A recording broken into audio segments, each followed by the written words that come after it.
j'espère que vous allez bien.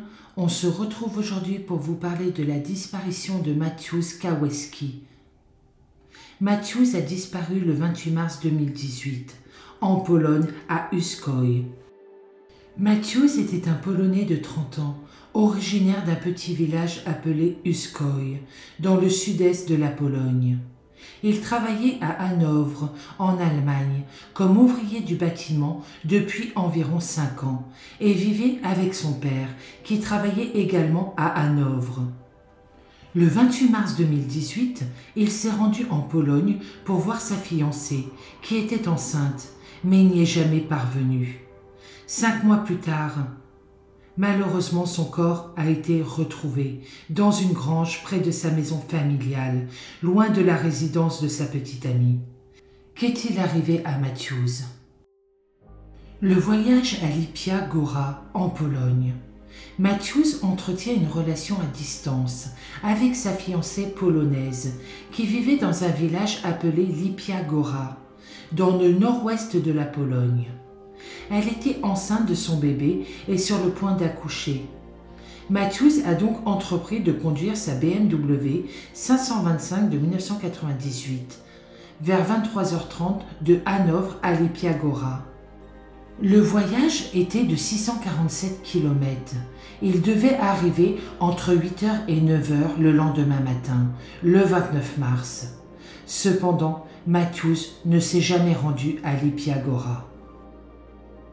Selon son père, il a appelé Mateusz vers 10h30 le 29 mars et son fils lui a dit qu'il y avait de terribles embouteillages sur la route de la Pologne et qu'il était coincé à Zekiel à ce moment-là. Zekiel est une ville à la frontière Pologne-allemande sur la route de Lipia Góra et il lui restait environ 214 km pour se rendre de là à sa destination. La frontière germano-polonaise n'était pas surveillée, il n'y avait pas de contrôle des passeports. Bien qu'il y ait des caméras de reconnaissance des plaques d'immatriculation, Mateusz profite de la route pour envoyer un SMS à sa fiancée, disant qu'il sera avec elle dans environ 2 heures. De plus en plus inquiète après des appels sans réponse à Mateusz, sa fiancée entre en contact avec la sœur de Mateusz, Katarzyna Piotrkowicz, qui vit également à Hanovre, vers 17h, mais elle n'arrive pas à le joindre. Plus tard, dans la soirée, la mère de Mateusz se rend à la police, mais il la décourage de déposer un rapport de personne disparue, car il est beaucoup trop tôt et il pense que Mateusz se représentera probablement. Début avril, la famille signale finalement que Mateusz est porté disparu en Allemagne et en Pologne. La police allemande refuse d'enquêter car elle pense que les autorités polonaises sont sur l'affaire. La famille demande alors à la police polonaise de localiser le téléphone portable de Mateusz, qui était apparemment allumé pendant quelques jours après sa disparition. Mais la police est incapable de le faire car Mateusz utilisait une carte SIM allemande. La police allemande n'arrive pas non plus à localiser son téléphone, puisque Mateusz a disparu en Pologne. La police polonaise a affirmé plus tard que le téléphone de Mateusz ne s'était jamais connecté à un réseau polonais et on ne sait pas où Mateusz a reçu l'appel de son père. La sœur de Mateusz a déclaré que les enquêteurs ont affirmé que Mateusz n'avait jamais traversé la frontière, car la surveillance CCTV au poste frontière indiquait qu'il n'était pas rentré en Pologne.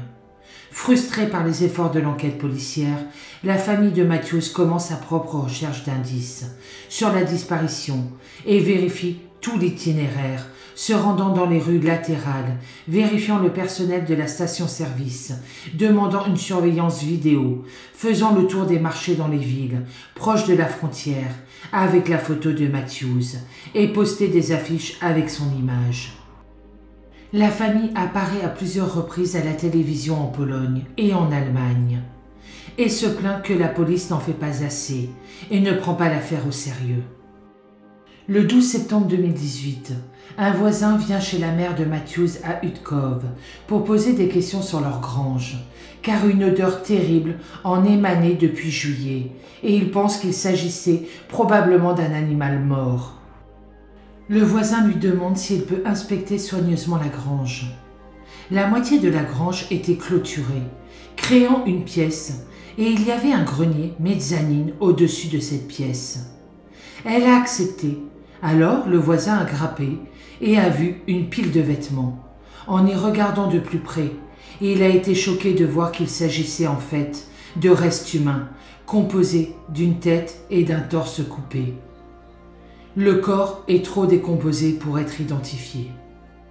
Un examen plus approfondi de la zone a montré qu'il y avait également 2 nœuds coulants, suspendus au toit, et un sac à dos sur le sol qui a ensuite été établi comme appartenant à Matthews. Certaines des dents de Matthews sont cassées et collées à ses vêtements, avec ce qui semble être du sang, et il y avait des taches sanglantes sur ses vêtements. À l'intérieur de son sac à dos, il y a une bouteille d'eau polonaise avec des mégots de cigarettes à l'intérieur et une boîte de jus d'orange. La famille de Matthews a affirmé qu'il n'avait jamais bu de jus d'orange car il détestait ça. Un téléphone portable dans le sac à dos a montré qu'il y avait eu un appel à son oncle le 30 mars 2018, mais cela semble être un appel accidentel car il n'a duré que moins d'1 seconde et n'a jamais abouti. Une analyse ADN a été effectuée et il a été confirmé que les restes étaient bien ceux de Matthews. Ses effets personnels ont été analysés et aucun autre ADN n'a été retrouvé sur ces objets. La police et le ministère public maintiennent que Matthews a mis fin à ses jours et refuse d'enquêter plus avant, malgré les appels et les efforts de la famille. Ils pensaient que Matthews avait planifié sa mort à l'avance et ont déclaré qu'il n'y avait aucune autre preuve qui pourrait penser à un meurtre. En faisant mes recherches, malheureusement, les éléments de preuve exacts qui ont conduit les procureurs à cette conclusion n'ont jamais été rendus publics. 4 jours après la découverte du corps de Matthews, sa famille a retrouvé sa chaussure dans la grange, avec son pied détaché toujours à l'intérieur, ce qui a montré à la famille que la police n'avait même pas pris la peine de fouiller correctement la grange. Les procureurs ont pu rassembler de nombreuses preuves, notamment de l'ADN, des rapports d'experts et l'analyse du téléphone de Matthews. La police allemande a également obtenu des images de caméras de sécurité et a perquisitionné l'appartement de Matthews à Hanovre. Toutes les preuves ont ensuite été analysées par des experts à Varsovie. Sur la base de toutes les preuves, les procureurs ont pu établir que Matthews avait menti à sa famille le jour de sa disparition. Il n'était pas à Metzen lorsqu'il avait appelé sa famille et ne conduisait pas non plus à l'époque. Il était toujours en Allemagne, selon les reçus trouvés avec ses affaires. Il a en fait pris un train pour la ville frontalière allemande de Francfort sur l'Oder, puis a probablement traversé un pont vers la ville polonaise. Près de 24 heures après avoir dit à sa famille qu'il était déjà en Pologne. Il s'est enregistré dans un hôtel à Slubice avec un autre inconnu. Matthews a pris un train pour Varsovie le lendemain, puis un bus pour Samox, qui était la plus grande ville proche de son village natal, à environ 21 km. Il est arrivé à Samox vers minuit, mais on ne sait toujours pas quand ni comment il est arrivé à Utkov, où vivait sa famille. Qu'est-il arrivé à Matthews ?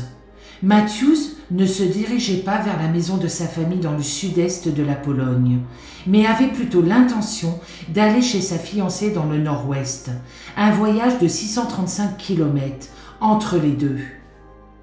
La voiture de Matthews ne s'est jamais présentée malgré de nombreuses recherches, ni en Pologne ni en Allemagne. Ils n'ont pas été en mesure de trouver la voiture ou la preuve qu'elle a été transférée à un nouveau propriétaire ou radiée. Les clés de la BMW n'ont pas non plus été localisées, bien que son portefeuille ait été retrouvé dans le sac à dos de la grange. Le grenier de la grange était visible depuis le sol, et la famille a déclaré avoir utilisé la grange tout au long de l'été 2018. Il semblait donc très peu probable qu'ils ne remarquent pas un corps suspendu, sans parler de l'odeur du corps en décomposition. La cousine de Matthews, Edita, a déclaré « C'est très étrange parce que nous sommes allés plusieurs fois dans cette grange pendant cette période. La porte était grande ouverte et personne n'a rien remarqué. » Le procureur affirme qu'il y était pendu, mais nous ne le pensons pas, car nous ne l'avons tout simplement pas vu là-bas. La sœur de Matthews a accusé les agents, qui étaient initialement impliqués, de négligence, car ils ont d'abord refusé de fouiller la grange à fond, parce que cela prendrait trop de temps de passer au crible le foin qui gissait sur le sol où le corps de Matthews a été retrouvé. Alors que les procureurs ont conclu que les actions des agents ne respectaient pas la norme de négligence criminelle, une enquête interne de la police a révélé des actes répréhensibles et 2 agents ont été réprimandés. Il y a beaucoup trop de questions sans réponse. Qui Matthews a-t-il rencontré à Slubis? Pourquoi la famille n'a-t-elle pas vu ou senti le corps suspendu à la grange? Qu'est-il arrivé à la BMW de Matthews? Malgré un bébé en route, pourquoi Matthews aurait mis fin à ses jours? Et pourquoi le faire près de ses parents? L'affaire a été classée en 2019. Que s'est-il passé? Comment s'est-il retrouvé mort dans cette grange, loin de là où il était censé être? Et où était sa voiture? Pourquoi a-t-il menti à tout le monde sur ce qu'il faisait et où il allait? A-t-il été assassiné? A-t-il mis fin à ses jours? Et que signifie le marais d'indices énigmatiques? Pourquoi l'enquête a-t-elle été si bâclée? La famille continue à se battre pour savoir la vérité. C'est l'une des morts mystérieuses les plus étranges qui soient. Pour finir cette vidéo, ce n'est que mon avis, mais pour moi, il n'a pas mis fin à ses jours. J'espère qu'un jour sa famille saura enfin la vérité. Et en attendant qu'il repose en paix. Je vous souhaite une très bonne journée, je vous dis à bientôt dans une prochaine vidéo et surtout prenez soin de vous.